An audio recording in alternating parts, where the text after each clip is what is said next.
Australia की police ने इन दोनों नर्सेस के खिलाफ जांच शुरू कर दी है और ऑस्ट्रेलिया में तो इस वीडियो के आने के बाद हड़कंप मच गया है। वहां के हेल्थ डिपार्टमेंट ने भी इन्हें सिडनी के इस अस्पताल से निष्कासित कर दिया है और ऑस्ट्रेलिया के प्रधानमंत्री एंथनी अल्बनीजी ने कहा है कि उन्हें यकीन ही नहीं हो रहा कि कोई नर्स, अस्पताल में काम करने वाला कोई नर्स धार्मिक नफरत के कारण दूसरे धर्म के मरीजों को जान से मार सकता है। सोचिए यह मामला किस स्तर तक पहुंच चुका है कि ऑस्ट्रेलिया के प्रधानमंत्री को भी इस मामले पर अपनी प्रतिक्रिया देनी पड़ी। Call to the Prime Minister. I thank the member for Barrow for his question. It is very clear to me that these people have committed what are crimes, and they should face the full force of the law. Give the call to the member. Call to the Prime Minister. I thank the member for Barrow for his question. It is very. तो ये जो मामला है ये Australia में उच्चतम स्तर तक पहुंच चुका है, प्रधानमंत्री के स्तर तक पहुंच चुका है, संसद के स्तर तक पहुंच चुका है और वहां पूरे देश में हड़कंप मच गया है।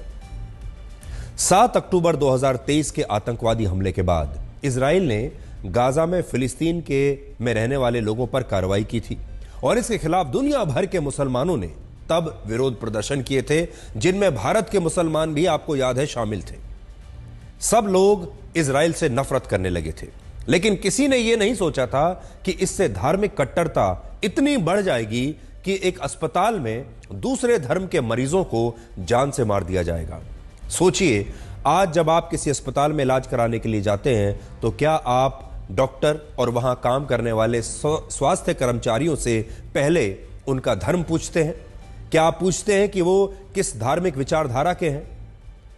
इस घटना के बाद बहुत सारे लोग ये पूछ रहे हैं कि ऐसे लोगों को शरण देना ही शायद सबसे बड़ी गलती है, क्योंकि ये लोग पहले शरणार्थी बनकर आपके देश में शरण मांगते हैं, फिर सरकारें इन्हें रहने के लिए घर देती हैं, काम करने के लिए नौकरियां देती हैं, फिर ये लोग उसी देश में जहां ये शरणार्थी हैं बराबरी का हक मांगने लगते हैं और फिर ये लोग इन्हीं देशों में रहते हुए धार्मिक नफरत फैलाते हैं और उस देश के लोगों को ही परेशान करने लगते हैं। सबसे बड़ी बात यह है कि आप इन लोगों की इस धार्मिक नफरत को आखिर पहचानेंगे कैसे? इस घटना में भी अगर ये दोनों नर्स एक वीडियो चैटिंग ऐप पर इस बात को स्वीकार ना करते कि उन्होंने यहूदी धर्म को मानने वाले कई इजरायलियों को जहन्नुम तक पहुंचाया है, तो कभी यह पता ही नहीं चलता कि इन लोगों ने इलाज कराने आए दूसरे धर्म के मरीजों को कैसे जान बचाने की बजाय उन्हें जान से मार दिया।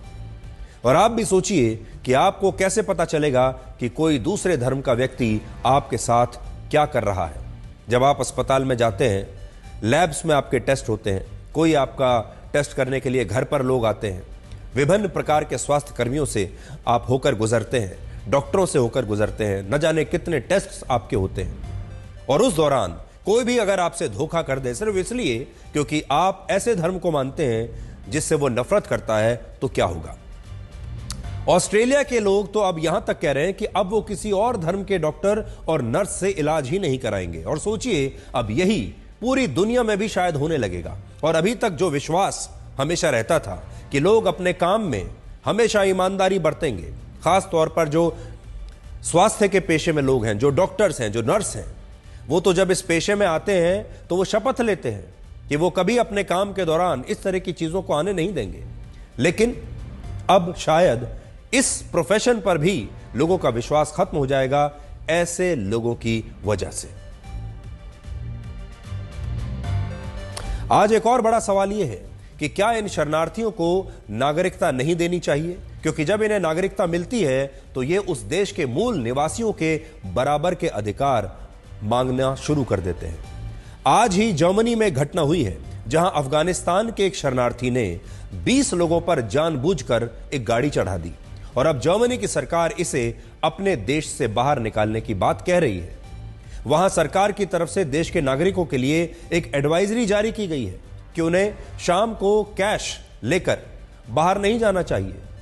अगर आप, आज मैं आपसे भी ये कहता हूं कि अगर आप आज फ्रांस जैसे देश में जाते हैं या आप जर्मनी जैसे देश में जाते हैं या ऐसे देशों में जहां जाते हैं जहां बड़ी संख्या में हाल के वर्षों में शरणार्थियों को लिया गया है, तो वहां की सरकारें, वहां की पुलिस और वहां के लोकल लोग आपको ये हिदायत जरूर देंगे कि आप दिन ढलने के बाद अकेले जेब में पैसा लेकर बाहर ना निकले। जब आप उनसे पूछते हैं कि क्यों ना निकले, क्या आपके यहां कानून व्यवस्था की स्थिति इतनी खराब है, तो वहां की पुलिस और वहां के लोकल लोग ये कहते हैं कि हमारी कानून व्यवस्था ठीक है, हमारे यहां रहने वाले लोग आपके साथ कोई इस तरह का अपराध नहीं करेंगे। लेकिन अभी इस समय शरणार्थियों की संख्या हमारे देश में बहुत बढ़ गई है।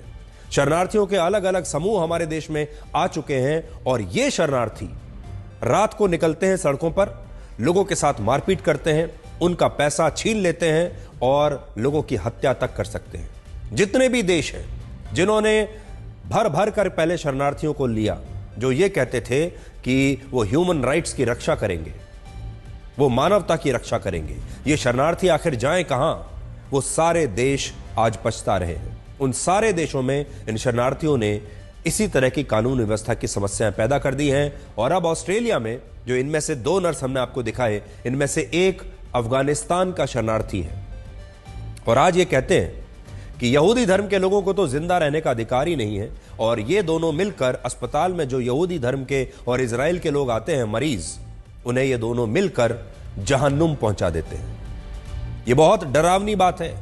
इससे पहले आतंकवाद में विश्वास करने वाले लोग हत्याएं तो करते थे, लेकिन बताकर करते थे, या फिर इस तरह की घटनाएं होती थी कि किसी ने किसी के ऊपर गाड़ी चढ़ा दी। लेकिन अस्पताल तो विश्वास की बात